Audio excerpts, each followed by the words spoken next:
Welcome to Beyond the Bottom Line. Good afternoon and welcome to Beyond the Bottom Line. We're very lucky today to have Jennifer Cahill with us, and we're going to be talking about her expertise in communication and vocal mastery for leaders. Now, Jennifer is an evolutionary leader, CEO, entrepreneur, author, speaker, and TV and radio host. So she really knows what she's talking about. Welcome to the show, Jennifer. Thank you so much, Anna. It's such a pleasure to be here with you today.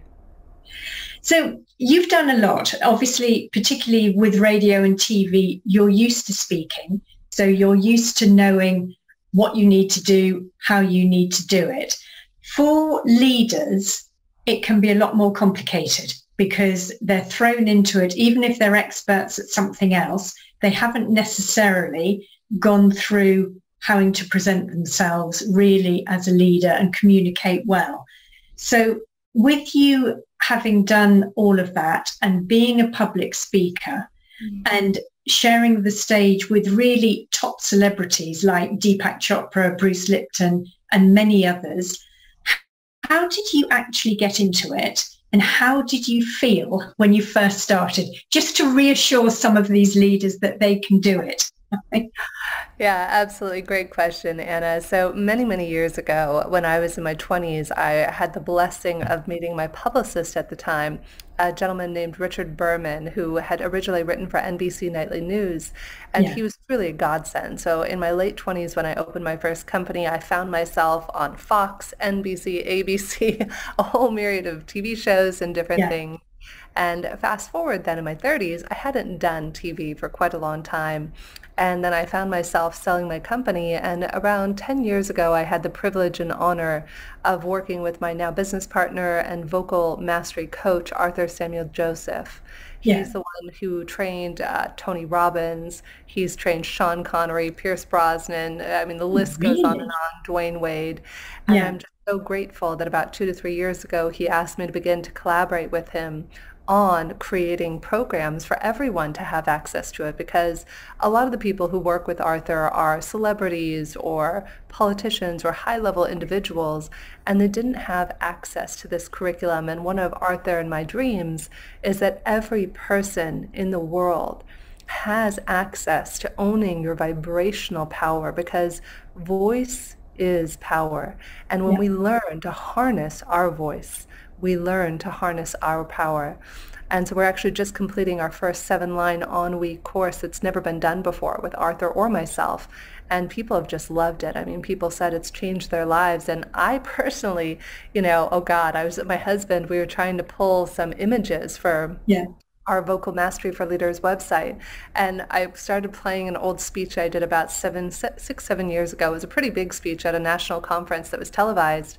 And it was awful. Oh my gosh, if I go back, it was long before I started working with Arthur, Anna. And I couldn't, it was like nails on a chalkboard. I was like, Henry, I can't keep playing this. He's like, no, my love, I want to hear how you sound. And just to give you a sense, Anna, this is how I used to talk. This is literally how I would start a speech. My name is Jennifer Hill, and I talk quickly, and I can't help it, so you got to keep up with me, and blah, blah, blah, blah. And, oh, God, I was exhausted. Now, that was a very popular speech I gave, and I was exhausted just listening to the first 30 seconds of my own speech. So I'm very, very grateful now to have tools in my tool belt, such as Visceral Language and Conscious Loving Breath, and a myriad of other tools that help me to embody the person I intend to be. Yeah, well, that sounds great. And I mean, it's so interesting to hear that it's real leaders that have done some of this. And I mean, okay, Sean Connery and Pierce Brosnan, they're not leaders, but they're absolutely amazing. Yes, so voices are pretty memorable. And Arnold Schwarzenegger, too. He's the one who, my vocal coach and business partner, Arthur, taught Arnold Schwarzenegger how to speak English and actually taught him everything he knew to talk about leaders. He was a governor. How interesting. God, that's amazing. So, I mean, me, what I do, it's completely, I just go yak, yak, yak. I've had no training, no anything, and I'm just interested in what I'm talking about, which is why I do it. But I know for a lot of people, it's far more important. And they really do need to communicate well. and they need to be able to project, they need to be able to convince, they need to be able to inspire. So what do we really need to do to communicate well and to achieve vocal mastery? What do we need to focus on? And particularly when people are leaders, so they need that inspiration part of it as well. One of the most important things, Anna, is something we would teach people called our persona statement. Yeah. There's how we currently, first you start off by writing down, how do you currently believe that you're perceived in the world? And so you might write down some things that you think maybe you're likable or shy or outgoing, whatever it is, and you write these things down. Step 2 is you write down, how would you like to be known in the world? I may have even used the term evolutionary leader before I even knew that was a group and was nominated to be part of these 250 world leaders. I think I wrote that down on my original persona statement almost 10 years ago. And so you write down how you believe you're currently perceived, how you would like to be known in the world, and then you draw an image of each. It can be a painting, it could be stick figures, whatever you want. And then your persona statement becomes an evolving amalgamation of how you want to show up in the world. And probably one of the best pieces of advice I would give to any leader out there is to harness who you are and to have the same person show up everywhere you go. So often we might, I have a little trusty hat over here. In one situation, I might put on the hat of, okay, I'm a CEO of a company. And then in another situation, I'm going to put on a different hat where, okay, I'm going to go ahead and, have a party with friends and it's a different person. And so we have all of these hats. And one of the biggest things that makes a leader trustable is authenticity and showing up as the same person everywhere so that people know that you are somebody with integrity who that they can count on. And one of the ways that we do that is through our voice, our pitch, our vibration, and our resonance. So I'm going to try and say that again in a way where I'm not doing it intentionally. So one of the ways we do that is through our voice, pitch, intention, and resonance. So see if I say it that way versus through our voice, our pitch, our resonance, and our intention. It feels, which one did you like better, number 1 or number 2, right? It makes such a big difference. I know with the people that I coach, because I coach international business people, but particularly ones whose first language is not English. So they've got to try and, change everything into English and still sound good and lead, etc. And they all speak too fast. And they all go blah, blah, blah, blah, and they push everything together and no natural breaks. So I'm trying to get them to slow down and breathe between the important bits that they want people to remember. And you've just done the perfect example of that, because when you speak normally, yes, it sounds interesting, but it doesn't have that sort of power that reaches out and connects with you. And when you do it with your resonance, your intention, it really does make such a big difference. So is there anything else that you do with that, or how do you get people to really harness that? Do they practice? Absolutely. So in the 7-week level 1 class that Arthur and I teach called Vocal Mastery for Leaders, and people can go to vocalmasteryforleaders.com. Our next new cohort begins on September 6th, and we'll go again for 7 weeks. And we teach principles in the vocal awareness method. So as I mentioned, Arthur's been teaching this for 60 years, almost six decades. He hates it when I call it 60 years. He said, I'm not there yet, almost 6 decades. And what we do is we teach people vocal awareness principles, such as seeing the edge and arc of sound, and what you just highlighted, Anna, which is so beautiful, which is the idea of our breath. One of the most powerful things that I've learned in over the 10 years of friendship and partnership with Arthur, as well as studying with him, is the idea of what we call a conscious, loving breath. So I'm going to take you through a fun little thing. I'd like for you to take a breath, the top of the morning breath, just take a breath. Okay, great. Now I invite you to allow a deep, conscious, loving breath And release. And how did that feel? It's much more relaxing. It's much more just peaceful. Yeah, so that is one of the core tenets of vocal awareness and our vocal mastery work is what is called a CLB, which is a 5-second, slow, conscious, loving breath that we allow rather than take. When we take a breath, just as if we take anything in life, we're gasping. And if we allow, there is this element, and we actually go through this in the course of the distinction of where we allow and where we take.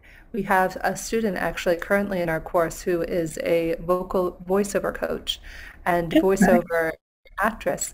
And she said in the 5 or 6 weeks she's been in the course so far, she has healed vocal tension she's had for almost her whole life. And you can actually feel it. You know, sometimes you meet somebody and some of us talk really breathy and pitchy like this. And some of us like kind of are like, hey, yeah, how you doing? Oh my God, like totally. And none of it is bad. I want to be very clear. It's our styles. Though what we found is you could take any person in the world with any sort of voice, with any sort of language they might speak. And the more that you teach someone to embody who they intend to be through using tools like allowing a conscious loving breath, bringing our conscious awareness, seeing the edge and arc of sound as we speak. It's funny, this is actually embarrassing, but funny, when I was about 12 years old, I really loved to sing. And I think there was a song, it was Janet Jackson's Again. And I was singing it in my English class, you know, just kind of singing it out loud. And a quote unquote friend said, oh, you're so good. Now, this was before the days of American Idol, so you didn't kind of know what was happening. And I didn't realize they were making fun of me. And so that day, by the time school happened, literally there were 300 people around me all hearing me sing. But at the time, I was singing terribly, and I didn't know everyone was making fun of me. So then fast forward this weekend, my husband and I were walking around Lisbon, and I started singing one of my favorite songs from The Little Mermaid. And I don't sing often. Sometimes Arthur and I will harmonize. And I started singing. My husband looks at me and he said, honey, that was just spectacular. I mean, I've never heard you sing so well. And so I've never taken singing lessons with Arthur or anyone.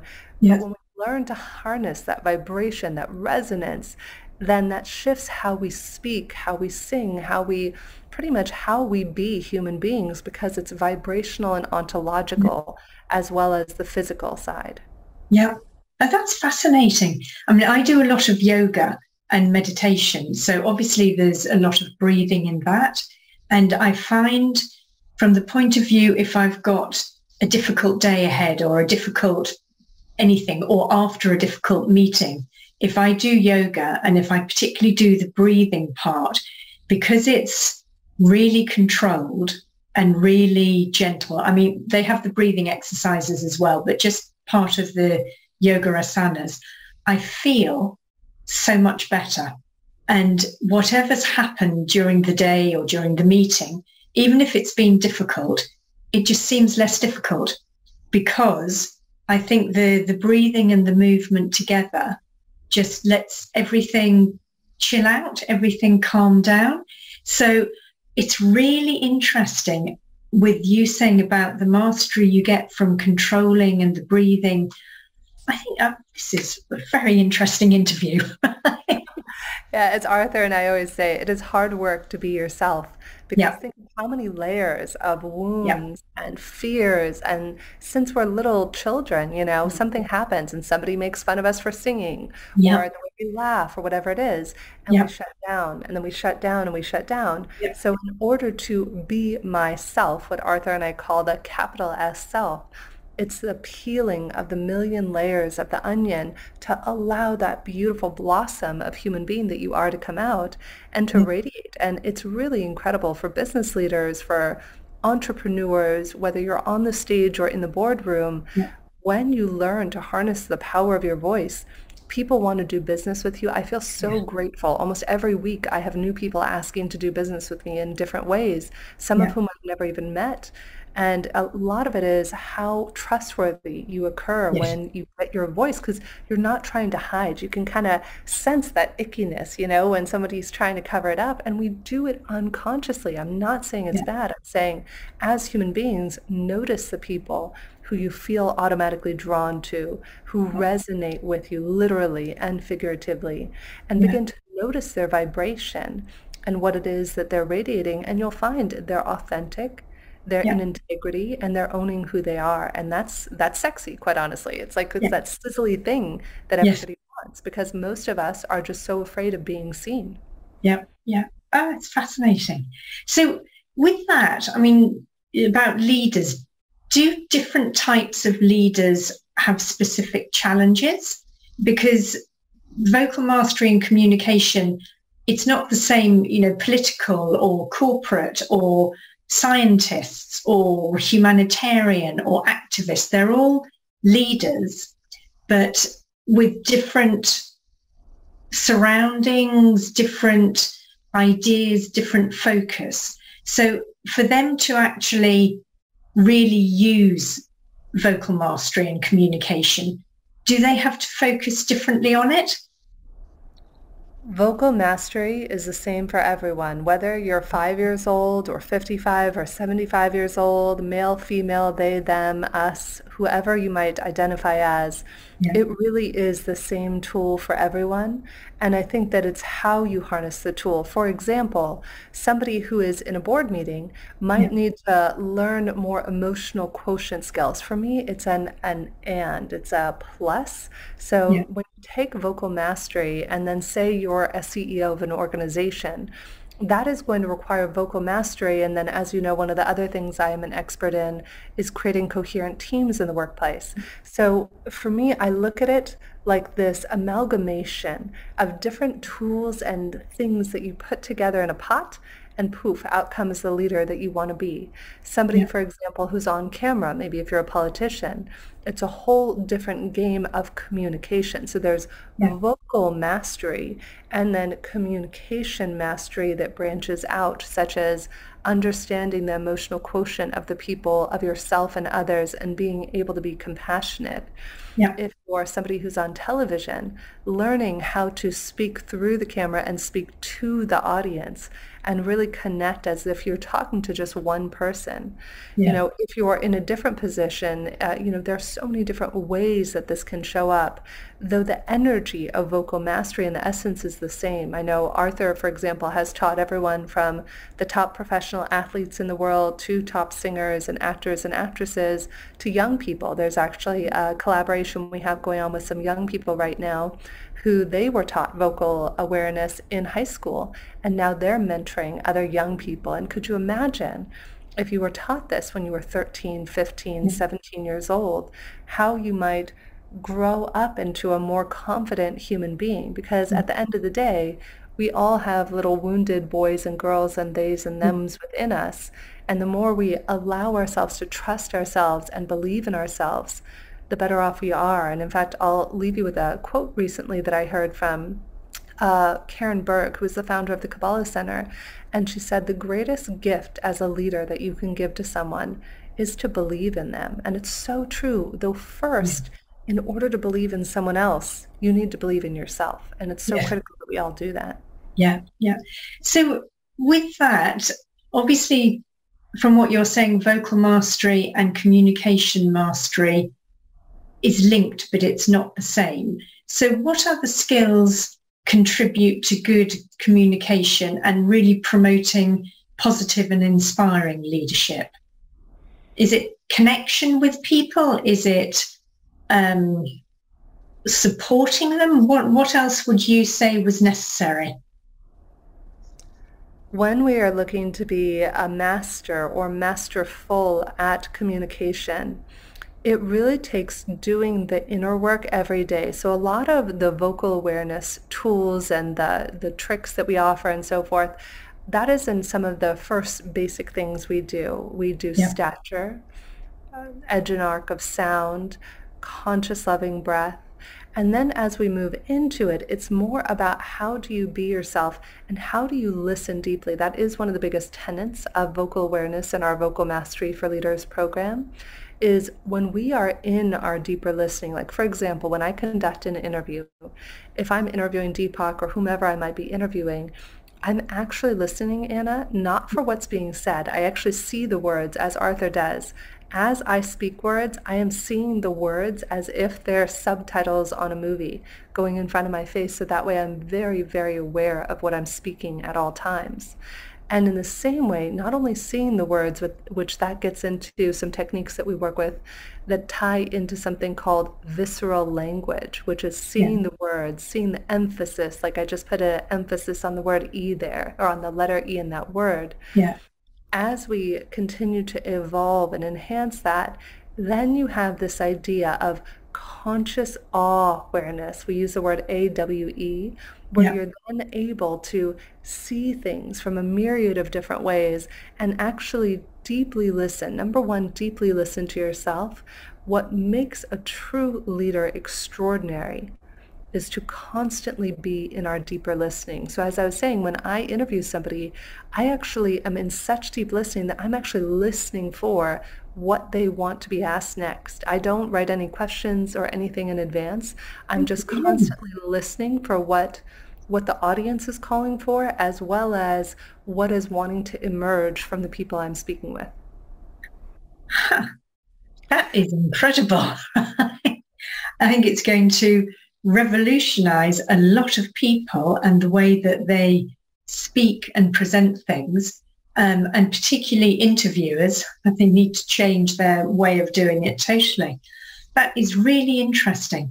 So if you had one key idea, one piece of wisdom, one strategy to really help, well, all of us, but particularly for leaders going forward, on how they can really harness themselves, who they are, what they want to show, what would you suggest? What would you advise? I'm going to go back, Anna, to something I learned many years ago that completely changed my life. I would not have sold my last company if it hadn't been for learning this. Many years ago, I had an employee and I felt frustrated. I don't know about any of you out there. Maybe you've had an employee and there's been something that didn't work out. Maybe they got a complaint or something happened. And I had this situation with this particular employee. And one of the other things that we talk about in vocal mastery and the work that we do is this idea of our filters and how the lens or the filter that we see our employees, one another, and ourselves with literally do shift and shape the world, which quantum science and all of the latest science actually concurs with this. So years ago, I had this employee and I had a list of everything she had done, quote unquote, wrong, right? And you start to look, the filter I was seeing her through was looking for what was wrong. And I had put her on a PIP, which is what we call in the United States a performance improvement plan. And in comes another one of my dear friends and teachers, Julian Adler, who came in and taught me this.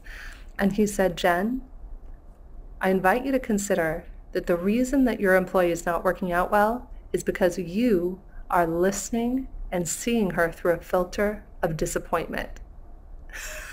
Now, Anna, let me just tell you, I had a few choice words for my business coach, including "you're fired." No, you are completely wrong. You see, I have 20 items and evidence, right? I have evidence on why this person is not working. And so when he sat there and said that, I said, you are so wrong. He said, Jen, just try it on. I'm just inviting you to try this on for 1 week and write down one thing this person is doing right every day and look for the good in this person. So just put aside the lens of disappointment and just go through it. He said, I challenge you. And so at the end of that week, Anna, it was extraordinary. Not only had she performed better than she had in months or years, but she was performing and getting compliments and things were amazing. And so I say that because when we couple who we're being as vocal masters and communication masters and leaders in our communities, and we combine that and multiply that by actively, number one, noticing the filters we have for ourselves and others. Some of us have a filter of ourselves. I'm a failure. I'm shy. I can't. So number one is write down, go out this week and see if you can identify one filter that you observe yourself or another person through. Step two, choose a filter. Choose, actively participate as you get out of bed in the morning and ask yourself, is this filter of disappointment or shame or anxiety what I am committed to, an attitude or belief, or what would be a filter I would rather choose? And eventually, perhaps we'll get to a day of no filters. So I know you and I will talk on future episodes, and there's a lot of wonderful heart math techniques that I love to combine vocal mastery and vocal awareness work in combination with heart math, because there are very easy tools that you can do that actually allow you to shift the attitude that you have. That sounds fascinating. And so many of my clients are really stressed and under pressure and things like that. And it's almost like it becomes a habit. I mean, I'm not trying to say that they don't have the stress and the pressure, but it becomes very difficult to move out of that stress vision and try and find a more calm vision. And to be honest, before we started this interview, I was stressed. I'd had a few things happening and I was like, oh, and just listening to what you're saying and listen to the way you talk and listen to, you know, all of this expertise, I'm actually feeling so much calmer. It's unbelievable. So thank you very much for that as well. Oh, it's my pleasure, Anna. That's a whole other conversation on heart math, where if even one person is coherent in a group and there's another person who's incoherent, not meaning a bad thing, it just means it's actually a scientific term that we use. Then one person being coherence can help shift another person to be incoherence. And that is the impact that we have on one another as leaders. Yeah. Fascinating. Jen, thank you so much. It's been absolutely fascinating. Just lastly, where can people find you and how can they get in touch with you to find out more? Beautiful. Thank you so much, Anna. So if you want to learn about Arthur and my new class coming up on September 6th, you can go to Vocal Mastery for Leaders, all spelled out.com, and you'll find our latest class there. Or you can also go to vocalawareness.com to find out more on the vocal awareness principles. I also have an additional company called Meta, M-E-T-A, Bizics, B-I-Z-I-C-S.com. There you can see an interview I did with Deepak Chopra that's on the homepage, and you can also go to the Contact Us form. And if you ever want information on one-on-one coaching, other programs that we offer, I'm certainly happy to chat further about that and see how I can be a resource. Brilliant. I'll put everything down on the page, but I like people to hear you just in case they're listening when they're out running or walking or something like that, because then they can memorize it. Jen, thank you so much. It's been absolutely fascinating. I had no idea about any of this, so I've learned so much, and I'm sure my clients as well will be very interested because it will help them project so much more and have more power, more sensitivity, more relaxation, more inspiring. So it's been a real pleasure. Thank you so much. Thank you, Anna, and thank you to all of your listeners and viewers out there. It's been a pleasure to be with you.